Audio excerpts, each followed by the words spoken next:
While Johnny Sexton is known today as arguably the most decorated Irish rugby player, his career didn't exactly begin in the same way as any of the other greats. Heck, Ronan O'Gara, his childhood idol, even called him a nobody back in 2009. Jonah Lomu, Anton Dupont, Richie McCaw, Owen Farrell, Eben Etzebeth and several other greats of the professional era all made their test debut before their 21st birthday. For Johnny Sexton, however, this date did not arrive until he was 24. Sexton, against all odds however, will make it to the 2023 Rugby World Cup, when he will be both 38 years old and Ireland's oldest ever player. He's also racked up over 1,000 test points to go with his 119 tests for Ireland and the British and Irish Lions. A wee misconception right now though is that Sexton is the best 10 in the world. Right now, that title would have to go to Romain Ntamack. But before you rage comment and click off the video, hear me out. While I'd pick Ntamack, Mwanga and Marcus Smith ahead of Sexton for the sake of their all-round skill sets, Sexton remains the most effective 10 in world rugby, and that's what this video is going to be about. Sexton may not be the world's best, but he is by far and large the world's most effective 10. In this video, I'm going to show you guys exactly why Sexton is the world's most effective 10 by looking back on his career progression and subsequently performing analysis on matchday footage we have from today. I've decided to cut my channel intro for this video for the sake of time, so we'll jump right into Sexton's test debut in 2009 when he won man of the match against Fiji. As we can see, Sexton was indeed a capable runner back in his younger days. He managed to kick 7 from 7 off the tee, earning himself a second consecutive start next week to kick Ireland to victory against South Africa of all nations in a 15-10 victory. Ronan O'Gara, who was the incumbent at the time, had been in the national setup for 9 years and yet found himself benched for Sexton. While O'Gara wrestles the 10 jersey back for most of the remaining tests in that World Cup cycle, Sexton's immense form at club level finally broke O'Gara's monopoly on the jersey. Sexton carried Leinster during the 2011 Heineken Cup final, the second time they'd won the title in the space for 3 years, with Declan Kidney picking just 2 fly halves for the 2011 Rugby World Cup, otherwise known as the tournament that got me converted into a rugby fan. Sexton got a massive backing and started against Australia in the pool stages. As we can see, Sexton managed a total of 127 minutes at 10 during the pool stages, and Sexton's move to 12 later in the Australia test saw O'Gara play 193 total pool stage minutes. Although O'Gara started in the quarter-final loss to Wales, this World Cup saw a true turning point in Irish rugby. It announced the start of the Murray-Sexton 9-10 axis that Joe Schmidt did not change for his entire duration as head coach. The Murray-Sexton cohesion's immense impact in the test arena saw them both selected for the 2013 British and Irish Lions side. With Owen Farrell as one of the babies of the team at the time, Sexton was given a free pass into the starting 10 jersey. 2013 was an era where Aaron Cruden was redefining the role of a 10 on the international stage, but becoming a general to boss the backline's shape, rather than just a small target that kicks a lot. His Northern Hemisphere equivalent, of course, was Sexton, who organised the Lions' backline superbly. In this tour, we were introduced to the Sexton loop, an iconic style of play of his that has been commonly used ever since by several other players. While we'll use analysis from the 2017 Lions tour to break down how this pass works, it's an unbelievably effective method of stretching a defence, yet such a simple way as well. Here in New Zealand, many people have this habit of knocking down things they either don't understand or can't comprehend the use of, but my goodness, I could go on for hours about this pass technique. Firstly, Sexton is outside his Irish teammate Conor Murray, who trusts him to execute the play. Although Sexton is marked by Sam Cane, this is to the Lions' advantage for the sake of a breakdown we'll discuss later in the video. While Owen Farrell, marked by Cruden, and Davis, marked by Laumape, are outside Sexton for what appears to be an ordinary crash ball run, Farrell and Davis are instead bait. Farrell simply flicks the ball behind himself before standing in Cruden's channel. Davis then connects his shoulder with Laumape's so that the Lions can make the most of some extra space on the outside. Because Sexton travels just a few meters from here to here, he's now got just enough time to slip the ball away to Elliot Daly. While Leonard Brown applies strong pressure, the wide shot brings us to an illustrative illustration of Ioane marking Williams, except nobody is marking Watson, forcing Beauden Barrett to rush up from fullback in order to make the tackle on Watson. If we now examine an illustration of how this play would work without Sexton, we showcase the fact that Daly would be here, while Williams would instead be the player getting tackled by Leonard Brown. Ioane would still have to move a little bit, but to fetch a pass from Williams, there's a decent chance that Watson would move further in field to this mark instead, between the original placings of himself and Williams. Talupi Faletau ends up eventually scoring off this play. We saw Sexton use the same philosophy from 2017, 4 years earlier, when his try was able to stretch the Lions' lead from a 3-point margin to a 10-point margin in the test of their series against Australia. Sexton is too far away to get in between Bow at 14 and Davis at 13, but will put a spotlight on the fact that he continues tracking forward and towards the touchline well in advance of Halfpenny's line break. Guinea gets distracted by holding out to Mark North, while the only other Wallabies in Sexton's general area are both loose forwards. Then 27-year-old Sexton is then able to dot down unmarked through using the prototype of his now signature play that we can see once again being very effective against France at test level. Many would have assumed that Sexton was in the prime of his career back in the mid-2010s, so Ireland therefore struggled in their quarter-final hammering to Argentina in 2015, when he was injured. So while 15-year-old me was watching the Julian Savia highlights for 50 hours straight after that week, many Irish supporters would have to then begin asking themselves a question. Since Sexton was 30 for the 2015 Rugby World Cup, many would have likely been asking, at that age, is there still a chance for Johnny Sexton to win a World Cup? Joey Carberry came on for his test debut and ran the cutter for Ireland's last 22 minutes in a historic victory over the All Blacks in Chicago. Perhaps that question was still being asked at the time. I'm unsure, as 2017 was the year I began watching Six Nations rather than much earlier in my life. Sexton's best years, however, were yet to arrive. 2017 to 2018, those were the true prime years of Johnny Sexton. Warren Gatlin's 2017 Lions tour squad selections were absolutely spot on, with the team built around the greatest Lions front row of all time, Marco Vunipola, Jamie George and Tyke Furlong, while Mara Batoje to start in Wellington and Laws off the bench in this same test were the only alterations Gatlin made to the tight five forwards in the whole test series. In the first test though, two things were missing. The first was an easy fix. Sam Warburton was restored to the 6 jersey, while Sexton's return to the Res 10 shirt combined with this incredible forward pack to lay the blueprints for every single one of the 18 tests the All Blacks have failed to win since Wellington in 2017. While the talk of the town in Irish rugby continued to be Conor Murray, the 2018 season that included a Grand Slam not only revealed Sexton as the true puppet master of Joe Schmidt's attacking blueprints, but this season forced the team's hands too early ahead of the World Cup. Clues to this wee phenomenon were shown in the 2 tries scored on the second Lions test for 2017.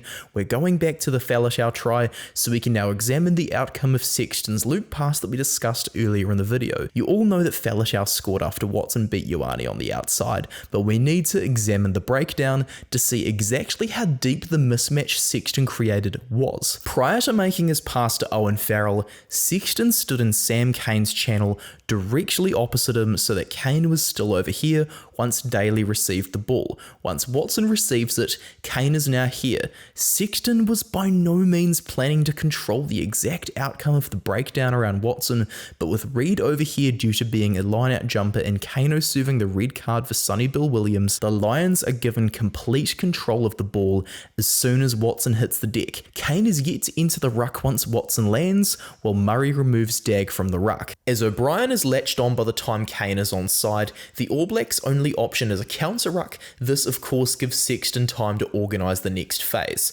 Sexton moves onto the ball once it's ready for him, rather than standing statically with a carrier on either side of him, forcing the All Blacks to delay their drift to the wider channels. As we can see, Leonard Brown marks Davis and Cane marks Furlong. Now that Sexton has organised the structure and made the pass to his outside, we see in the wide shot that Owen Farrell, a centre who can play 10, has been left to select the best distribution option that can get to Faletau to score in the corner. Considering it's Williams on Faletau's inside, Farrell opts for Williams so that Laumapi's attention can be held. Laumapi's inability to drift now allows Faletau to score in the corner corner due to Dag being forced into an offside position. Conor Murray's plaudits remained on his side to ignore Sexton though, as Murray scored the crucial second try of this test. What we see in the build-up though is actually just a brilliant case of Sexton playing to what's in front of him. We can see through the white arrow that Laumapi is clearly watching Farrell. Sexton sees this too, so gives a wee pop pass to George, who breaks the line, creating the ruck that Murray eventually snipes off. To kick off the 2018 season for Ireland that culminated in a second ever victory over the All Blacks in a Six Nations Grand Slam, Sexton slotted the winning drop goal for the Irish against the French at Stade de France in Paris. Interestingly, the Irish haven't won a game at this stadium since Sexton's drop goal. Anyway, the game management deployed by Sexton in the 41 phases leading up to this drop goal were superb. As we're currently discussing the prime of Sexton's career, this part of the video will contain the most analysis of any part aside from his modern day efforts, as his carry from this position in the 78th minute would lead to a turnover. He turns around and charges on the open side straight into Morgan Parra to ensure Ireland's ball retention for the next phase. After making 7 passes in the space of 90 seconds, Sexton then takes a risk of absolute madness, but it pays off and allows Keith Earls to regather the cross kick, getting past the French 10-metre line and into the drop goal zone. After making a couple more passes to finally get Ireland into the right position, Sexton pulls the trigger in the 83rd minute, slotting the drop goal from 45 metres, rightfully celebrating the win since he scored all of Ireland's points in the test. Now, it goes without saying that Sexton played really well in the rest of 2018, but I also need to bring up the role he played in what is, in my humble opinion, the greatest pre-planned try of all time. In the first half of this test match, Ireland threw 4 lineouts against the All Blacks out of their match total of 11 lineouts. 2 of these lineouts resulted in a crash ball run by Bundy Aki, who ran just a single crash ball line in open play for the rest of the game, while the other 2 were followed up by mauls. What we have in this freeze frame though is every single component for every single move rehearsed for this try exactly where it needs to be. Due to the selections the All Blacks had made, I suspect it was Joe Schmidt's plan for Ireland to run this move on the left wing in their first line-out on this side of the pitch during the second half, so that the All Blacks would not expect it. As we can see, Dane Coles is rushing up on Sexton, and we pause with Sexton grabbing the ball. It's a 5-man line-out with Best at hooker and Marmion over here at 9, while Sexton has placed the 2 strongest carriers in the team on his outside. Stander, Van der Fleer and Aki are all in an inverted pod shape, making either of the forwards an option. That's why Savia has marked Stander and Barrett has marked Van der Fleer. Not only is Aki available as a clean-out option from behind though, but he also has forwards in front of himself as a blocking mechanism so that he can be hidden as he sends the ball back from whence it came. Aki is the second to best distributor in the team aside from Sexton, who pulled a master stroke in placing Aki behind himself. Jacob Stockdale demonstrates his individual brilliance to score the try as the fans get to their feet, but there are a few more elements of the score I need to touch on from alternate angles. As we can see, Kieran Reid has been the line-out jumper for the All Blacks, so is therefore still in the ground. If Reid is up and standing over here, it's a massive hidden whitelock wins the turnover. Ireland have therefore deliberately used O'Mahony as the jumper to ensure he is marked by Reid, and furthermore enabling Stockdale since he's now only marked by tight 5 forwards. The All Blacks' case definitely isn't helped as Ben Smith shoots up to mark Rory Best, allowing Stockdale to chip and chase. The only defender left to beat is Aaron Smith, who was far smaller than Stockdale, hence why Schmidt planned for this move to be executed on the left wing. His biggest back was able to finish the try, without Sexton at the heart of this all, creating the space needed on the open side for Aki's bullet pass. Schmidt's dreams could not have become a reality. After starting 2018 with 644 career points from 74 tests, Sexton was on 753 career points from 85 tests by the end of the season. He'd scored 109 points in 2018 and finally brought credibility back to the World Player of the Year award after Beauden Barrett somehow won it back-to-back. In 2019 though, there's not an awful lot I can say about Sexton regarding career achievements aside from when he captained his team for the first time in a win over Russia. By this point, everybody knew Sexton was the true heartbeat of Schmidt's Ireland, not Murray, and it was another quarterfinal exit as they peaked early. For 2020 though, I got the shock of my life to see Sexton not retire and then be named as Andy Farrell's first captain when he named his inaugural Ireland squad as a head coach. This surprised me very much considering Sexton's age, while I saw Joey Carberry as the heir apparent. I was expecting Ireland to finish 5th in the 2020 Six Nations due to Andy Farrell retaining so many older players from the Schmidt era. What we saw in that season though wasn't about blooding talent, it was about stripping away the ideas of the Schmidt era and allowing the key components to learn the new Andy Farrell ideas inside and out. It wasn't until their 2021 victory over the All Blacks and 2022 Six Nations performances when we would learn exactly what kind of team Andy Farrell's Ireland were going to be. Because the Farrell era had such a long transition period from a new team into world beaters, there were definitely some growing pains along the way.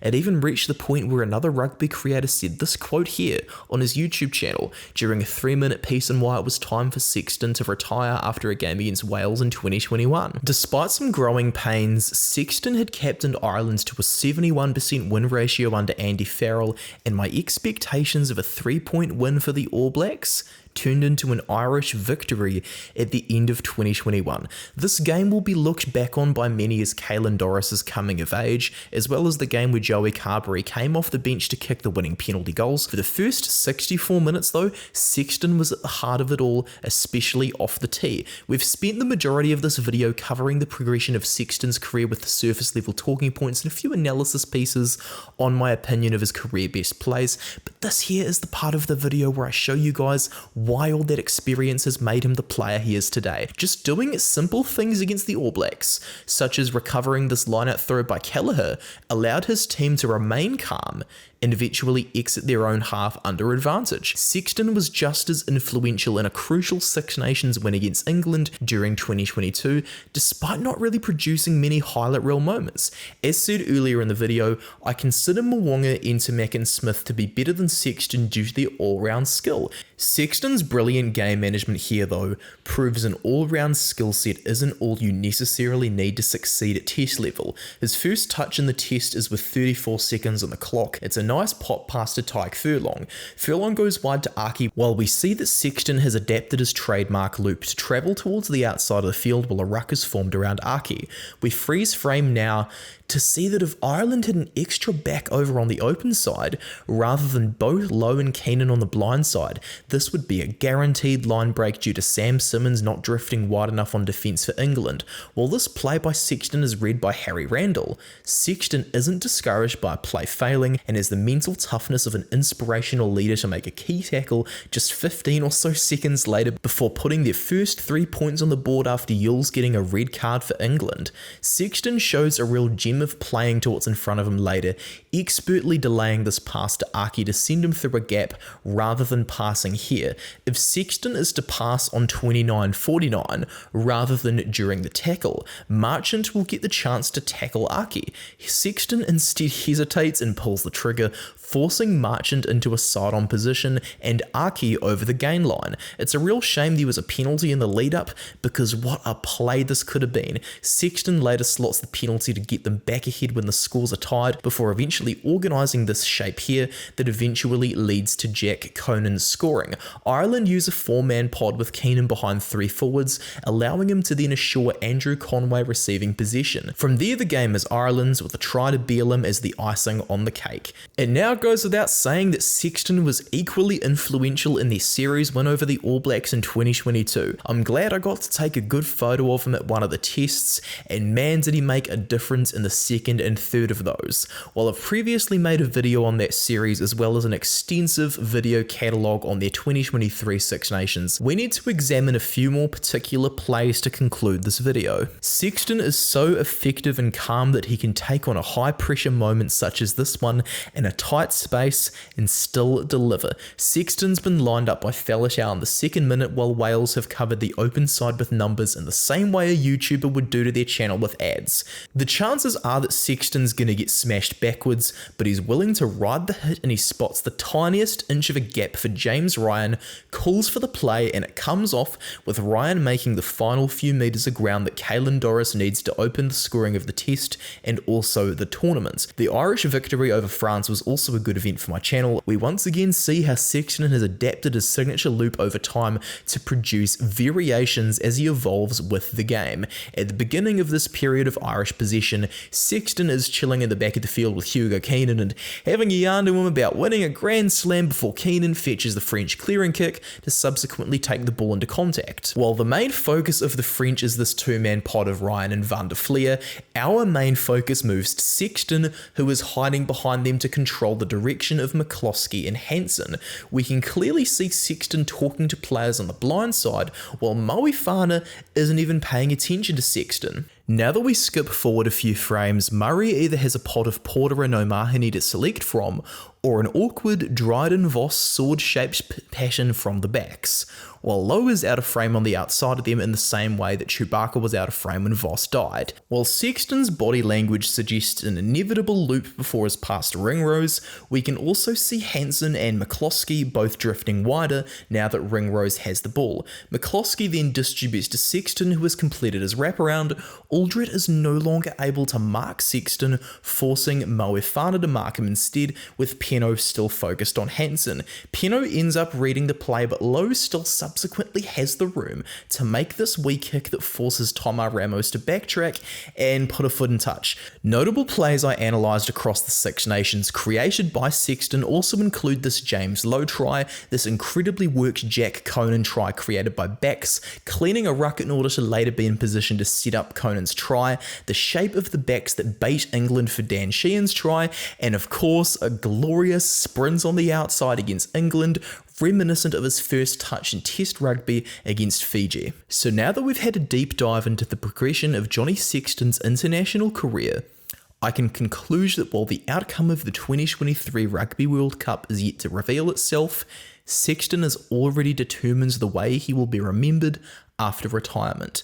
He may not have the same all-round skill set as Smith, Mwanga or Intermac, but in terms of historical creators in Test rugby, only Owen Farrell and Dan Carter stand above Sexton, an experienced player who has done it all.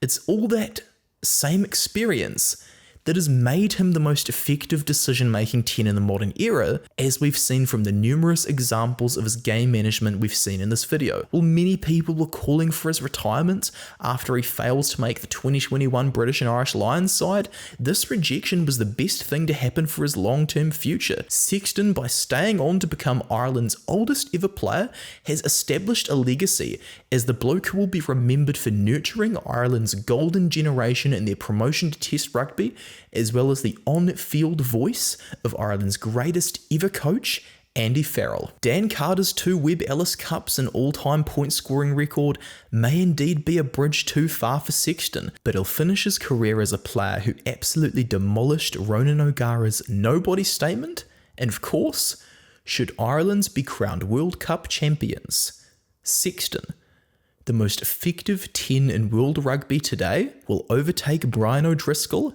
as Ireland's greatest ever player. Hey everyone, it's Max here. Spent a long time working on that video and I wanted to try a new editing technique and everything like that. A big thank you to my patrons for supporting me for this video. You're going to get a exclusive video for this month if you sign up to the Rugby Supporter tier. And of course, if you're in the Rugby Superstar tier, you get a monthly wee Zoom call with me to have a yarn about rugby, things like that. Everyone else, obviously, your name turns up in the video and you get an early access to my content. If you want to support me elsewhere, you can go to Instagram or Twitter to check me out. And well, I really appreciate you guys sticking around till the end of this video. I wanted to do a Johnny Sexton video for a long time, so I really appreciate it. Cheers, team.